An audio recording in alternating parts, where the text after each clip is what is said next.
So today we will discuss another topic, that is our electric resistance arc.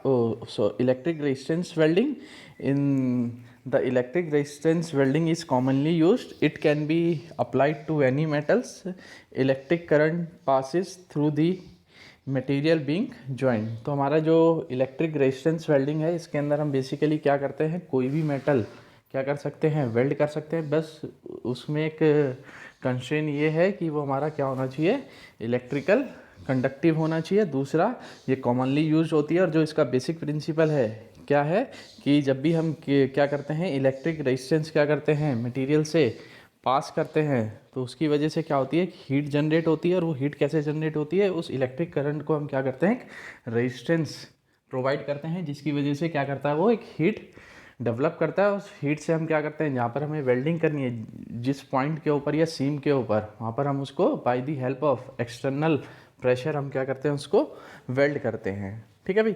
The resistance offer to the flow of current results in raising the temperature of two metal pieces to melting point at their junction. मतलब क्या करते हैं, इसके अंदर हम जो electric current होता है उसको रेजिस्टेंस प्रोवाइड करते हैं और क्या करते हैं, उनका टेम्परेचर राइज करते हैं. क्योंकि अब रेजिस्टेंस क्रिएट हो रहा है, रेजिस्टेंस अप्लाइड कर रहे हैं, तो उसकी वजह से हीट जनरेट होगी. उस हीट की वजह से टेम्परेचर राइज होगा. और टेम्परेचर हम कहाँ राइज करेंगे, जहाँ पर हमें क्या करनी है, वेल्डिंग करनी है, जिस एंड्स के ऊपर. ठीक है भाई.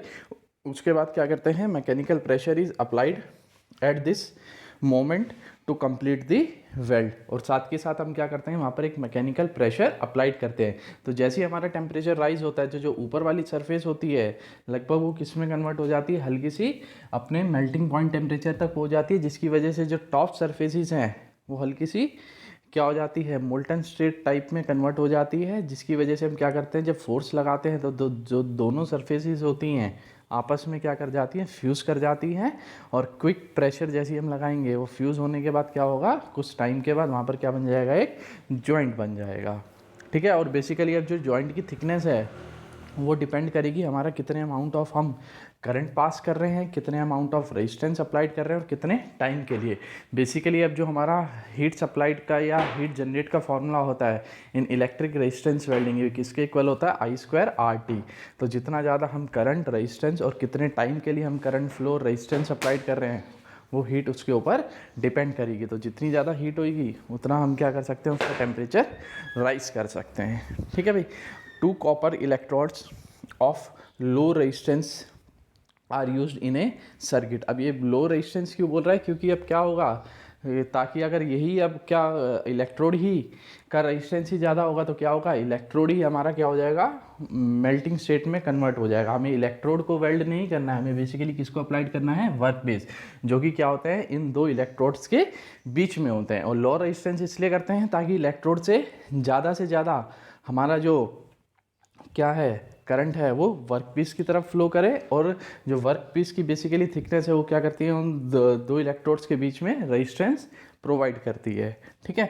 द मैकेनिकल प्रेशर और force required after the surfaces are heated to a plastic temperature is approximately 0.3 newton per metre square at the welded surface. तो ये हमारा बेसिकली हम इतने अमाउंट का प्रेशर क्या करते हैं, अप्लाइड करते हैं. This method of welding is widely used in modern practice for making welding joint in sheet metal parts, bars and tubes etc. ठीक है भाई. तो हम वेल्डिंग जॉइंट बनाते हैं बेसिकली किसके अंदर, मेटेलिक शीट मेटल पार्ट्स के अंदर, बार्स के अंदर और ट्यूब्स के अंदर. अब ये जो इसके पैरामीटर्स हैं रेजिस्टेंस वेल्डिंग के, बेसिकली 4 पैरामीटर्स हैं. हमारा नंबर 1 करंट, कि हम कितना करंट क्या कर रहे हैं, फ्लो करा रहे हैं, ताकि हमारा जो मेटल है वो किस में कन्वर्ट हो सके, प्लास्टिक स्टेट के अंदर. दूसरा है हमारा प्रेशर, कि हम कितना प्रेशर क्या कर रहे हैं, अप्लाइड कर रहे हैं. ठीक है भाई.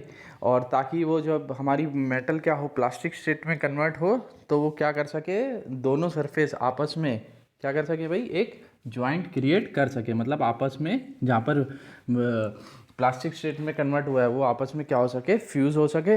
अब हमारा टाइम है, और जो टाइम्स हैं हमारी बेसिकली 4 टाइप के हैं. सबसे पहला वेल टाइम, मतलब कितने टाइम के लिए हम क्या कर रहे हैं, करंट फ्लो करा रहे हैं ताकि हमारा जो कितनी अमाउंट ऑफ हीट या टेम्परेचर हमारा क्या हो रहा है, राइज हो रहा है।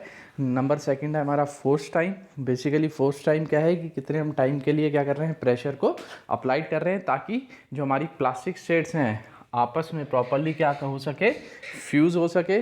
नंबर थर्ड है होल टाइम, मतलब हम कितने टाइम के लिए उसको क्या कर रहे हैं, सॉलिडिफिकेशन के लिए टाइम दे रहे हैं। और नंबर फोर्थ है ऑफ टाइम। ये एक टाइम है हमारा किसके बीच में, जब इलेक्ट्रोड क्या कर देता है, ये the period of time from the release of the electrode to the start of the next weld cycle. मतलब एक वेल्ड करने के बाद दूसरी वेल्डिंग कब वो दोबारा स्टार्ट कर रहा है। और जो फोर्थ पैरामीटर है वो किसके ऊपर है, electrode contact area. The weld size depend on the contact area of the face of the electrode. मतलब हम कितने एरिया को एक बारी में जब हम करंट सप्लाई कर रहे हैं कितना एरिया कवर कर रहे हैं। तो जितना कम हमारा एरिया होगा उतनी ज़्यादा हम क्या कर सकते हैं, हीट जनरेट या टेम्परेचर उसका राइज कर सकते हैं। तो ये था हमारा बेसिक प्रिंसिपल किसका, इलेक्ट्रिक रेजिस्टेंस